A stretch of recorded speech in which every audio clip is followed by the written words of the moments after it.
Have you ever wondered what happens when the NBA's most optimistic and resilient player finally reaches his breaking point? What you're about to discover happened on a cold March night in the Chase Center locker room, and it forever changed not only Steph Curry's career, but the entire culture of professional basketball.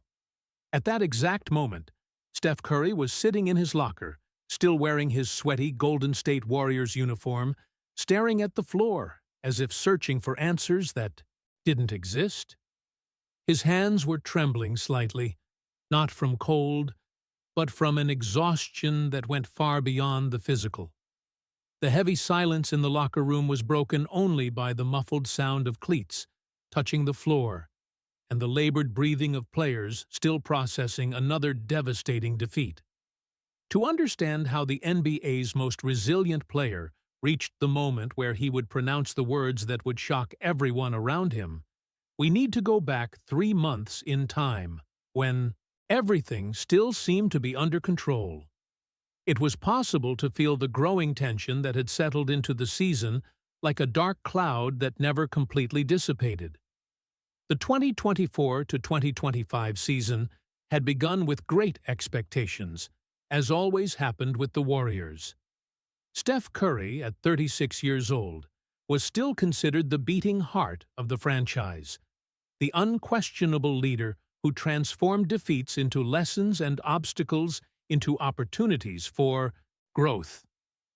"Guys, we know we can do better," Steph used to say after each defeat, his smile forced but present, his eyes still shining with that determination that had conquered 4 NBA titles. "Tomorrow is a new day, a new chance." Sometimes true strength comes from admitting when we can no longer be strong, Steph thought that night in the locker room, but this revelation would still take months to manifest. Naturally, this leads us to realize something profound about leadership and pressure. There are people who become symbols of hope for millions, carrying the weight of expectations that go far beyond their profession. Steph Curry wasn't just a basketball player, he was an inspiration, a model of persistence, the man who proved that size doesn't define greatness. But during those 3 months that preceded the breakdown, subtle signs began to appear. Brandon Podziemski, young talent on the team and an attentive observer, noticed that Steph arrived earlier to practice, stayed longer, practicing alone, as if he were trying to find something he had lost. Draymond Green noticed that jokes on the team bus came less frequently. Steve Kerr observed how Steph looked at the ceiling during tactical meetings, as if his mind was somewhere else. "Curry is different," Tyler Brooks, the physical trainer, commented discreetly with the coaching staff after a particularly intense practice. "He's training as if he's running from something." How is it possible that no one noticed that the man, who always took care of everyone's emotional well-being, was silently crumbling inside? The answer is simple and devastating. Because Steph Curry had become so good at being strong for others that he forgot how to ask for help for himself. The defeats accumulated like stones in an already heavy backpack. A 2-point loss to the Lakers, a below-average performance against the Celtics, a night of missed shots that generated cruel headlines in sports media. Each criticism, each comparison with his younger version, each questioning about whether it was time to hang up his sneakers, accumulated in a deep place in Steph's mind that he kept locked with 7 keys. "Steph has always been our rock," Draymond Green said in an interview weeks before the collapse. "When things get tough, we look at him, and we know everything's okay. He never lets anything shake him." It's impossible not to feel the cruel irony of these words. While the entire team depended on Steph's emotional strength, no one realized that this strength was being undermined day after day, defeat after defeat, expectation after unmet expectation. On the night of the collapse, the Warriors had just lost by 28 points to the Denver Nuggets. A humiliating defeat at home, in front of a crowd that left the arena before the end of the fourth quarter. Steph had shot 3 of 17 from the perimeter, a statistic that burned in his mind like red-hot iron. In the locker room, the silence was deafening. 20 adult men processing another collective failure, another night where dreams seemed to slip through their fingers like fine sand. Steve Kerr was about to give his usual post-game speech when something in Steph's expression made him stop. It was a look he had never seen before in his captain's eyes. It wasn't anger. It wasn't frustration. It was something much deeper and more frightening. It was surrender. "Coach," Steph said, his voice coming out lower than normal, loaded with a fatigue that transcended the physical. "Can I speak to the team?"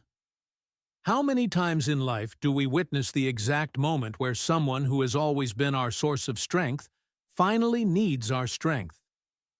Steve Kerr nodded, instinctively feeling that something fundamental was about to change. Steph slowly stood up, looked around the locker room at each face he had led through glorious victories and bitter defeats, took a deep breath, and said the words that no one expected to hear. "I can't take it anymore."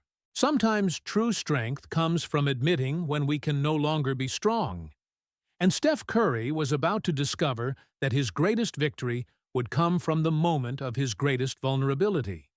But what happened next would reveal a truth about pressure and leadership that no one was prepared to hear. The silence that followed the words, "I can't take it anymore," was so profound that it seemed to suck the oxygen from the locker room. 20 adult men, accustomed to the noise of courts and the adrenaline of competition, remained completely motionless, processing what they had just heard from their unquestionable leader.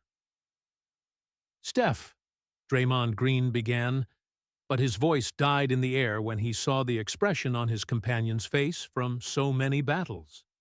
Steph ran his hand over his face, a gesture that everyone recognized, but that had never carried so much weight. "You don't understand," he continued, his voice trembling like a leaf in the wind. "For years, I've been the guy who had all the answers, the guy who always knew what to say after a defeat. But I don't know anymore." You can perceive that there are moments in life where masks carefully constructed over years simply crumble, revealing the real person behind the public image. Steph Curry was experiencing exactly that, and the raw vulnerability in his voice cut deeper than any defeat on the courts. "Do you want to know the truth?" Steph asked, looking directly at each face in the locker room. "I haven't. Slept right for months. I wake up at 3 in the morning thinking about plays I should have made, shots I should have hit. My wife asks me if I'm okay, and I lie. I say it's just a bad phase." Brandon Podziemski leaned forward, recognizing something familiar in Steph's pain. "Man, we all go through this." "No," Steph interrupted him, shaking his head. "You don't understand. I'm Steph Curry. I'm the guy with impossible shots, the guy who never gives up. When I have panic attacks before games, when my hands shake so much I can barely tie my sneakers, I can't talk about it. Because if Steph Curry is broken, what does that say about all of you?" Naturally, this leads us to a devastating reflection on the weight of being an icon. There are people in this world who become symbols of hope for millions, but forget that behind the symbol exists a fragile human being, with fears and insecurities like any other. Tyler Brooks, who had observed the subtle changes in Steph over the months, finally found courage to speak. "Steph, do you have panic attacks?" The question hung in the air like a time bomb. Steph closed his eyes, fighting against years of conditioning that told him to deny, to smile, to be strong. "Yes," he whispered. "They started about 6 months ago. First, I thought it was just pre-game nervousness. Then they got worse. There are nights I can't breathe right. It's impossible not to feel the crushing weight of the revelation. While millions of fans watched Steph Curry perform miracles on the courts, he was silently fighting internal demons that threatened to consume not only his career, but his sanity. And you know what's worse? Steph continued, tears beginning to form in his eyes. I've considered retiring. Several times. Not because I don't love the game anymore, but because I can't carry the weight of being perfect for you, for the fans, for my family anymore. How devastating it is when we discover that someone we admire was silently drowning, while continuing to save others. Draymond Green felt as if an invisible fist was squeezing his heart. Remember when we lost to the Suns 3 weeks ago? Steph asked, his voice gaining a painful intensity. I got home and locked myself in the bathroom for 2 hours. Isha knocking on the door, asking if everything was okay. Me sitting on the floor, trying to remember how to breathe. Steve Kerr, who had remained in respectful silence, finally spoke up. Steph, why didn't you ever tell us? The question everyone wanted to ask, but that cut like a sharp blade into the open wound of vulnerability. Steph looked at his coach with an expression that mixed love and despair. Because my job is to be strong for you, Steph replied. My job is to lift you up when you're down, not the other way around. How can I say, I need help, when I'm the one who always helps? How many times do we assume that the strong people around us are indestructible, forgetting that true strength often means fighting, silent battles that no one sees? Steph Curry was revealing the brutal price of being the emotional pillar of an entire organization. Do you know how many nights I stay awake reading comments on the internet? Steph admitted, each word coming out like a painful confession. How many times I wonder if I'm really finished, if I should have stopped when I was still on top. Moses Moody, one of the team's young talents, looked at Steph with a mixture of shock and recognition. Man, I do that too. I read everything, even knowing it's going to hurt me. And you know what's most ironic? Steph asked, a bitter smile crossing his tear-wet face. I spend so much time worried about disappointing you that I'm disappointing myself every day. Every missed shot is proof that maybe they're right. Maybe I really am finished. The locker room was now charged with a completely different energy. It was no longer the silence of defeat, but the silence of recognition, of deep understanding that everyone had been fighting similar battles in isolation.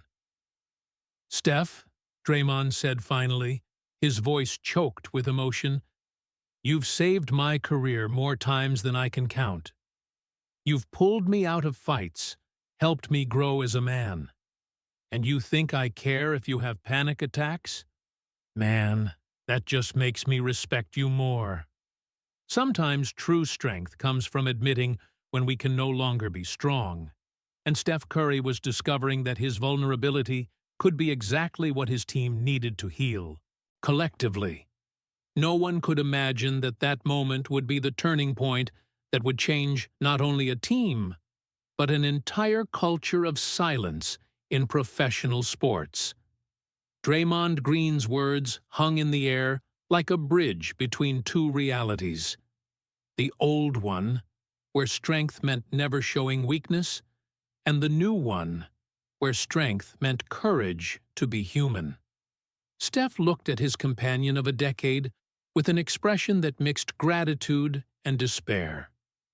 Draymond, you don't understand, Steph said, his voice breaking like fine crystal. I've lost my love for the game that saved me when I was a child, that gave me purpose, that made me who I am. I wake up, and I don't want to step on a court anymore. The impact of these words was devastating. It was like hearing a maestro say he had lost his passion for music, an artist admitting he no longer felt pleasure in creating. For a team that had built its identity around Steph's contagious joy for basketball, the revelation was like an emotional earthquake.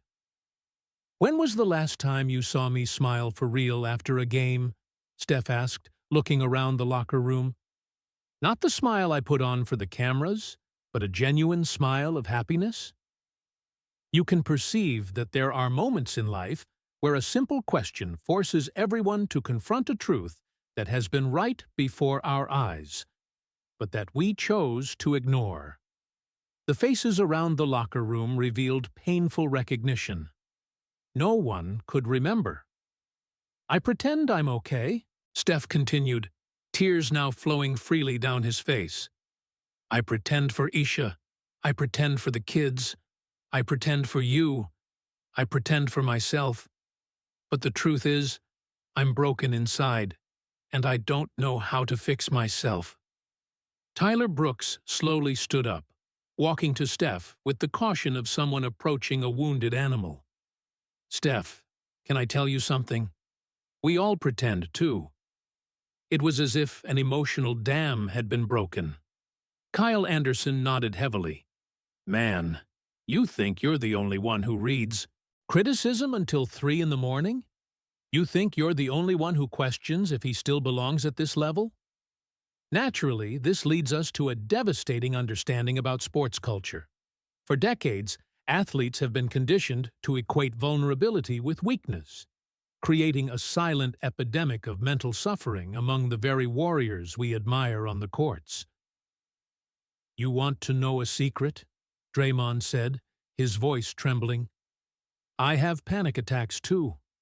They started after that suspension in 2016.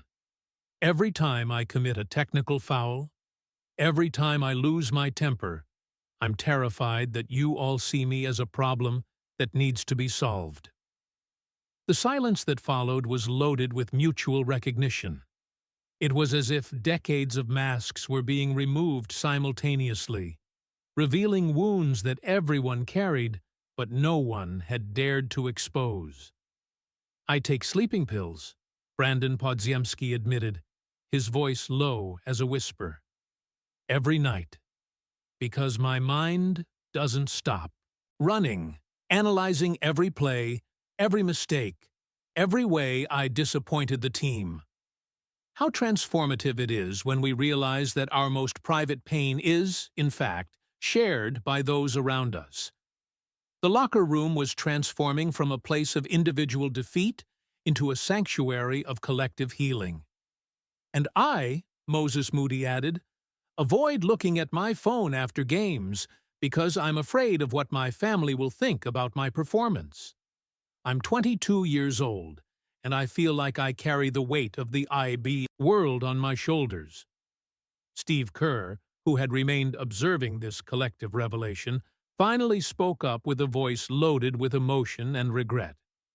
"Boys, I failed you.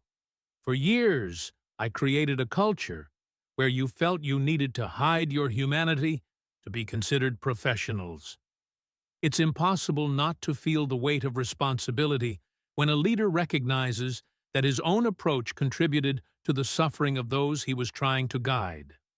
Steve continued, tears in his eyes for the first time any player could remember. "I also struggle with depression," Steve admitted. "For 15 years. There are days I can't get out of bed, but I come here and pretend I'm in control, because I believe you need to see strength in me." His coach's revelation broke the last vestige of resistance in the locker room. It was as if a silent conspiracy of suffering that had lasted years was finally being exposed and confronted.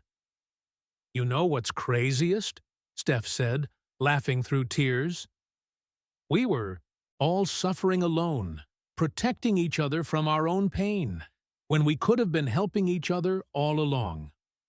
How many times in life do we discover that the isolation we choose to protect others is exactly what prevents us from receiving the help we need?"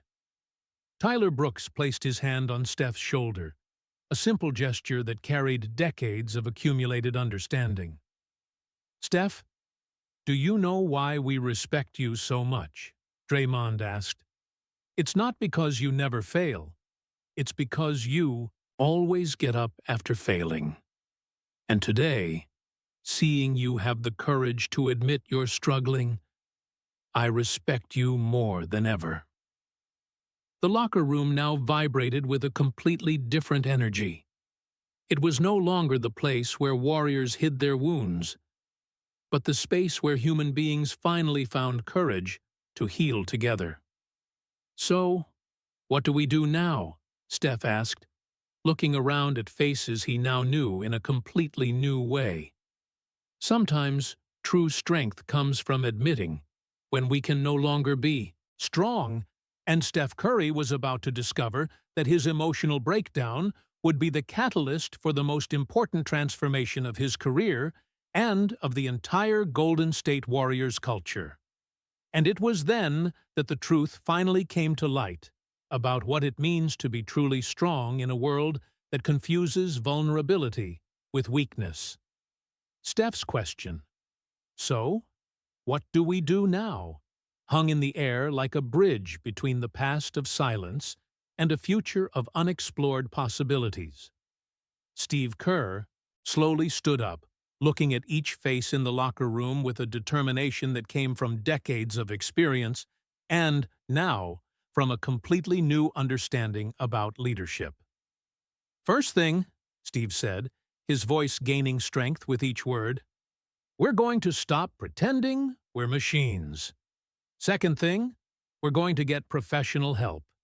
And third thing, we're going to transform this locker room into the safest place on earth to be human." You can perceive that there are moments in history where a courageous decision by a small group creates waves that transform much more than just their own lives. What happened in that locker room was about to revolutionize not only the Warriors, but the entire concept of mental health in professional sports. "I know someone," Tyler Brooks said, pulling out his phone. "Dr. Rachel Kim, sports psychologist who works with Olympic athletes. She understands high-level pressure and won't treat us like broken cases that need to be fixed." In the weeks that followed that transformative night, the Golden State Warriors became pioneers of a silent revolution. They implemented mandatory, weekly mental wellness sessions, not as punishment or treatment, but as an essential part of training, as important as shooting practice or physical conditioning. "You know what's most interesting?" Dr. Rachel Kim said during one of her first sessions with the team. "Elite athletes have significantly higher rates of anxiety and depression than the general population, but they're the last to seek help because of the stigma of mental weakness. Naturally, this leads us to a profound reflection on how our society values performance over human well-being. The Warriors were discovering that taking care of the mind not only improved their quality of life, but also their performance on the courts."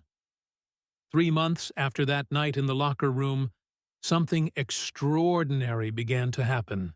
Steph Curry not only returned to genuinely smiling after games, but was playing the best basketball of his life at 36 years old. The explanation was simple and revolutionary.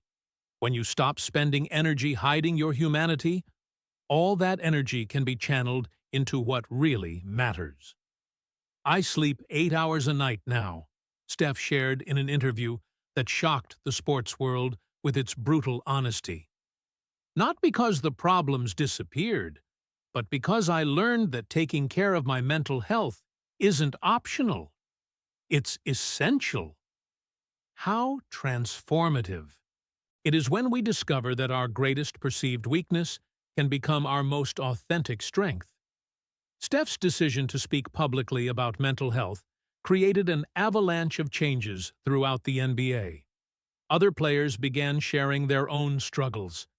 Kevin Durant spoke about social anxiety. LeBron James admitted he had been in therapy for years. Giannis Antetokounmpo revealed how he deals with the pressure of being the breadwinner for an entire family. What was once taboo became a necessary and healing conversation. "The proudest moment of my career wasn't when we won the championship," Steph said 6 months after that transformative night. "It was when I received a letter from a teenager from Ohio, saying that our openness about mental health saved him from suicide." It's impossible not to feel the monumental impact of a cultural change that began with 3 simple words: "I can't take it anymore." Those words, which could have marked the end of Steph's career, became the beginning of his most important mission. The Warriors not only returned to the playoffs that season, but did so in a completely new way. They played with a freedom and joy they hadn't shown in years. The pressure still existed, but now they had tools to deal with it in a healthy and collective way. "You know what the difference is?" Draymond Green explained to reporters after a playoff victory. "Before, we tried to be superheroes. Now, we're just humans who play basketball. And that made us infinitely stronger." Moses Moody, who had grown emotionally during this process, became a vocal advocate for mental health for young athletes. "If you're reading this and struggling," he said on his social media, "there's no shame in asking for help. The strongest among us are those who admit when they need support." How many times does a journey that begins with despair transform into the greatest blessing of our lives? Steve Kerr implemented the NBA's first comprehensive mental health program, which became a model for teams across the country. 1 year after that night in the locker room, Steph Curry was sitting in the same place, but everything had changed. The environment was no longer charged with heavy silence, but with open conversations and genuine laughter. Brandon Podziemski was telling how therapy had improved his relationship with his family. Tyler Brooks was sharing mindfulness techniques he had learned. "You know what impresses me most?" Steph said, looking around at the faces. He now knew in a completely authentic way. "We don't play better despite being vulnerable. We play better because we're vulnerable." That night, during a podcast that would become viral worldwide, Steph Curry said something that redefined his career. "The 3 most important words I've ever said weren't, 'We are champions.' They were, 'I can't take it anymore.' Because those words saved me, saved my team, and I hope they save others who are suffering in silence." Sometimes true strength comes from admitting when we can no longer be strong.